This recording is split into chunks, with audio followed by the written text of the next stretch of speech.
Good morning, all of you. And today we are continuing our chapter Nationalism in India. In this lecture, I am taking the next topic of your non-cooperation movement. In the previous lecture, I explained you about the what was non-cooperation movement and what the stages introduced by the Gandhi ji when he started non-cooperation movement. And except it, we also explained about the I also explained you about that how the movement is going on in town. And when I am discussing the movement in town, then I also explain you that on the economic front there was a lot of changes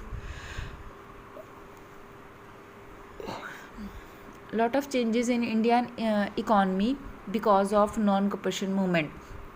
because of non cooperation movement क्या हुआ था, जो India का trade था वो change हो गया था. इंडिया का एक्सपोर्ट जो था वो इंपोर्ट जो था वो डाउन हो गया था. दैट इज़ ऑलमोस्ट 50% वैल्यूज़ जो है उसकी ड्रॉप डाउन हो गई थी.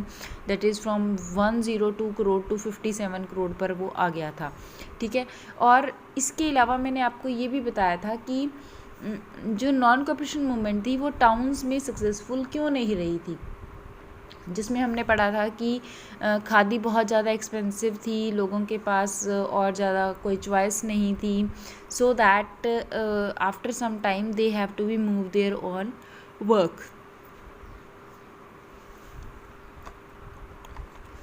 Okay. So now my topic is rebellion in the countryside. मैंने आपको बच्चे एक तो नॉन कॉपरेशन मूवमेंट जो थी इसमें ऑल वर पार्टिसिपेटेड, बट सबके अपने अपने तरीके थे पार्टिसिपेट करने के, और हैव देयर ओन इंस्पायरेशंस. वो अपनी इंस्पायरेशंस अलग अलग थी and have their own goals also, और उनके अपने अपने गोल्स भी थे. हर कोई नॉन कॉपरेशन मूवमेंट में अपनी गोल को अचीव करने के लिए पार्टिसिपेट कर रहा था. जैसे कि अब शहरों में लोगों ने किसी और तरीके से पार्टिसिपेट किया. ठीक है, कि उन्होंने बायकॉट कर दिया फॉरेन गुड्स का, अपनी जॉब्स का, स्कूल और कॉलेजेस में जाना बंद कर दिया. बट गाँव में जो रेबिलियन था वो कुछ और तरीके से था. तो now we have to be learn that rebellion in the countryside means villages, कि विलेजेस में जो रिवॉल्ट था, वो जो मूवमेंट चल रही थी नॉन कॉपरेशन मूवमेंट, वो कैसे चली, किस तरह से स्प्रेड हुई और उन्होंने किस तरह से उसमें पार्टिसिपेट किया. Now from the cities the non cooperation movement spread to the countryside. It drew in its fold the struggle of peasants and tribals. अब इसमें दो चीज़ें थी, एक तो किसान पार्टिसिपेट कर रहे थे और दूसरे ट्राइबल्स.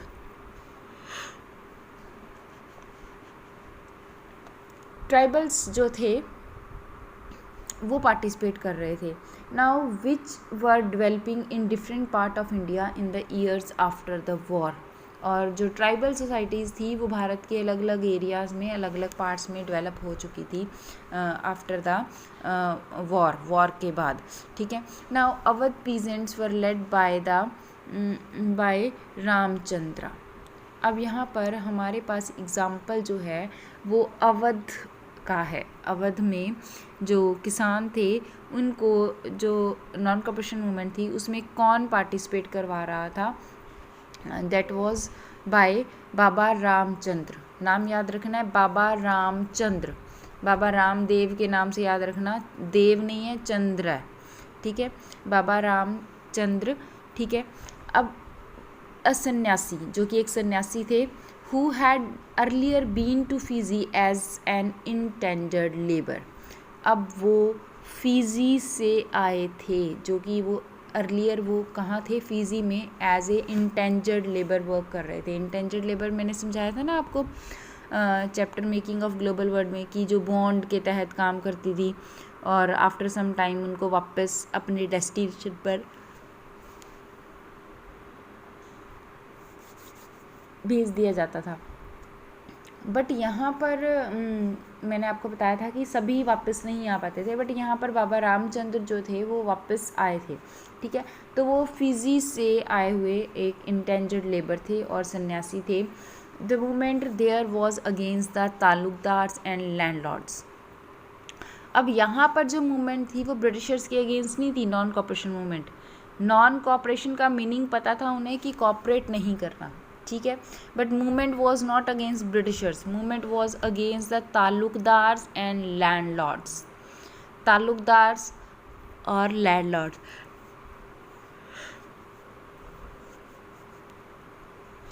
तालुकदार कौन होते थे? तालुकदार ज़मींदार होते थे, जिनको वो होते थे जो कि किसानों की फाइनेंशियल हेल्प करते थे, वो तालुकदार होते थे, ठीक है। और landlord zamindar who demanded from the peasants extra arbitrarily high rents and variety of other सेसेस।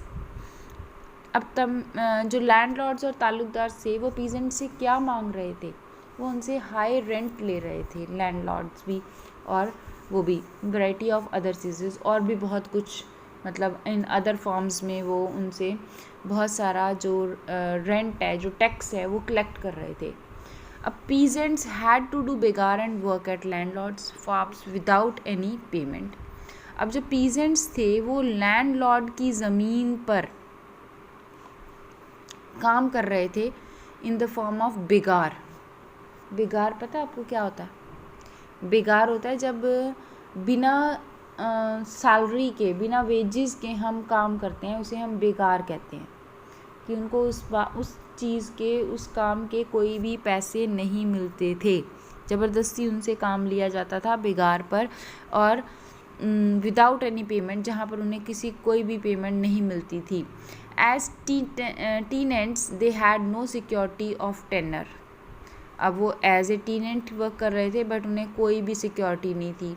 Being regularly evicted so that they could acquire no right over the lease land. अब रेगुलरली उस पर, एक ही ज़मीन पर वो काम कर रहे हैं, evicted so that they could acquire no right over the lease land, और जो लैंड उनको काम करने के लिए दी जाती थी उस पर उनका कोई अधिकार नहीं होता था, ठीक है। वो सिर्फ उस ज़मीन पर क्या करते थे? काम करते थे, फसल उगाते थे, और फसल किसके पास चल जाती थी? सारी की सारी तालुकदार और लैंडलॉर्ड के पास, ठीक है। अब the peasants movement demanded reduction of revenue, abolition of begar and social boycott of oppressive landlords. अब पीजेंट्स ने क्या किया? मूवमेंट में क्या किया कि हम एक तो रेवेन्यू, टैक्स कम हो जाए हमारा, एबॉलिशन ऑफ बेगार, बेगार पूरी तरह से ख़त्म हो जाए, और उन्होंने ऑप्रेसिव लैंडलॉर्ड्स का बायकॉट मांगा। ऑप्रेसिव लैंडलॉर्ड्स का बायकॉट यानी कि ऑप्रेसिव का मतलब होता है जो उन्हें दबाते थे, उन ज़मींदारों को उन्होंने बायकॉट, सोशल बायकॉट मांगा कि सामाजिक रूप से हम इनका बहिष्कार कर देंगे, हम इन ज़मींदारों का कोई काम नहीं करेंगे। तो उस समय कोई काम नाई करने को क्या कहते थे? In many places nai dhobi bandh were organize by panchayats to deprive landlords of the service of even barbers and washerman. अब कई पंचायतों ने क्या किया कि जो ज़मींदार होते थे उनके नाई धोबी बंद कर दिया था। नाई धोबी बंद का मतलब समझते हो कि ना तो उन्हें बार्बर अवेलेबल हो पा रहा था और ना ही वॉशरमैन कपड़े धोने के लिए, ठीक है। Now in June 1920 Jawaharlal Nehru began going around the villages in Awadh, taking to the villagers and trying to understand their grievances. 1920 में जवाहरलाल नेहरू अवध गए, गांव में किसानों से मिले, और उन्होंने एक अवध किसान सभा सेटअप की, talking to the villagers, trying to understand their grievances. By October में the Oudh Kisan Sabha was set up headed by Jawaharlal Nehru, Baba Ramchandra and a few others.